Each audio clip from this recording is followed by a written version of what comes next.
everyone, I'm Sneh and this is Olivia, and we are the co-founders of the social enterprise Bread and Roses, a florist supporting refugee women in London to flourish through employment. Currently, over 50% of the 100,000 refugees living in London are unemployed. Due to a number of cultural and economic factors, women face a disproportionate challenge accessing the labour market. In response to this, Bread and Roses was set up last year to address the social and financial isolation suffered by refugee women in London during this period of economic inactivity. Over the last 14 months, we have spoken to and spent time with women from around the world in London, trying to understand the challenges that they face as they try to build their lives here in London. We have also built relationships with employers and charities to better understand the training and employment opportunities for refugees living in London at the moment. And over the past 14 months, there are 3 key things that we've learnt. Firstly, whilst ESOL, which is English spoken as another language, so ESOL classes are widely available across London, there are very few English programmes that bridge the gap from the kind of English that's spoken within the classroom to the type of colloquial and conversational English that is used within the workplace. And this can be a big problem for people. Secondly, there are lots of training and employment opportunities available to unemployed people living in London more generally, but often what these programmes fail to include is childcare provision. And actually, if anyone here has children or grandchildren or whatever, as we all know, the cost of childcare in London is astronomical. And if you want to put your child on a waiting list to get free nursery spaces, it can take a long, long time.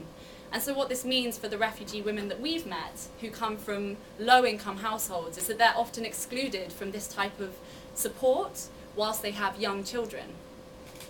And thirdly, something interesting that we've seen is that often the kind of support that's provided to refugee women is divided into 2 categories.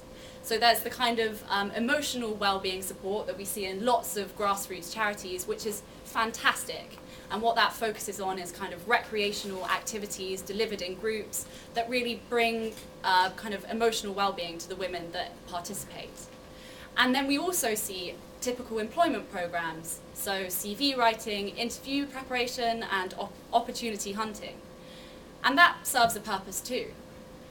But what seems to be missing is a kind of program which incorporates the 2 things and recognises the intrinsic dependence between emotional well-being and confidence and practical knowledge and practical skills. As we have learnt more about the context, the challenges and the support available, we have designed our programme iteratively. And that brings us to the Bread and Roses programme we produce and present to you today. So how does it work? So there are 6 key stages. The first one is that we recruit women who have refugee status in London and who are actively seeking employment. Secondly, we put them through a 6-week floristry programme which involves weekly attendance to workshops where they gain new skills and techniques, improve their English, and also build a supportive network to surround them with. Thirdly, after their 6-week training programme, they are placed on a 1-month work placement. And during this time, they go along to our events where we do bouquets, they get stuck in with the arrangements. They also lead beginners floristry classes where customers like yourselves can come along and learn how to make up a posy or a bouquet or a wreath. And following that, throughout this period, they are given one-to-one support from an employment advisor. And this is not only to look at jobs and opportunities, it's also to reflect on their personal development. And finally, after this 10-week process, depending on their preference, they can either then go on to one of our partners and receive a work placement, they can freelance for us, or they can receive further support to figure out exactly what it is they want to do. Now, we've only been running for a year, but we've learned a lot, and we'd like to share 4 key insights with you. The first is that the opportunity to learn English in an environment where you're not simply being taught what the grammar and the vocab is, but you're being taught a new skill and you're conversing with other people. The only way in which you can do is with English is incredible because it breaks down the barriers of having to learn a new language because you have no choice. Secondly, floristry has incredible emotional benefits. Similar to our colleague who presented before us, floristry has positive benefits on emotional well-being. the opportunity to express yourself, be creative, have something of your own. We've seen the women thrive when they have this opportunity.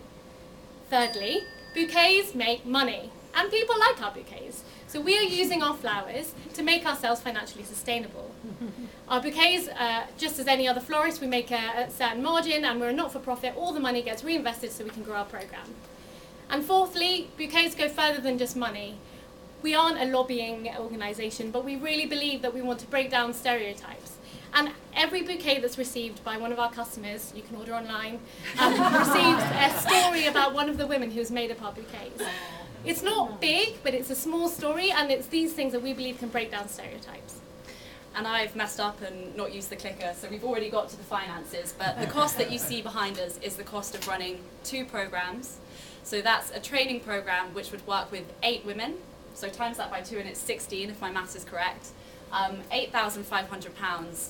That's a very good value program. I know firsthand that projects funded by European Social Fund, by Big Lottery, working with unemployed people and getting them into a position where they are ready to be employed and they are confident enough to be employed, can cost triple that.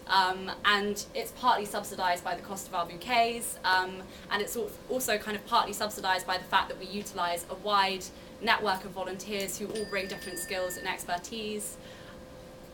Over to you. To wrap it up. We're going to close in like 30 seconds. And I'm sure one of you was going to ask about our name anyway, so in answer to that question. The feminist socialist Rose Schneiderman once said, "The worker must have bread, but she must have roses too." We believe, just as she did, that women that we consider to be from deprived or marginalised backgrounds deserve not only the basics, but also the opportunity to flourish. Our mission is simple. We want to support refugee women to find meaningful employment where they feel valued. Help us in making this possible. Thank you.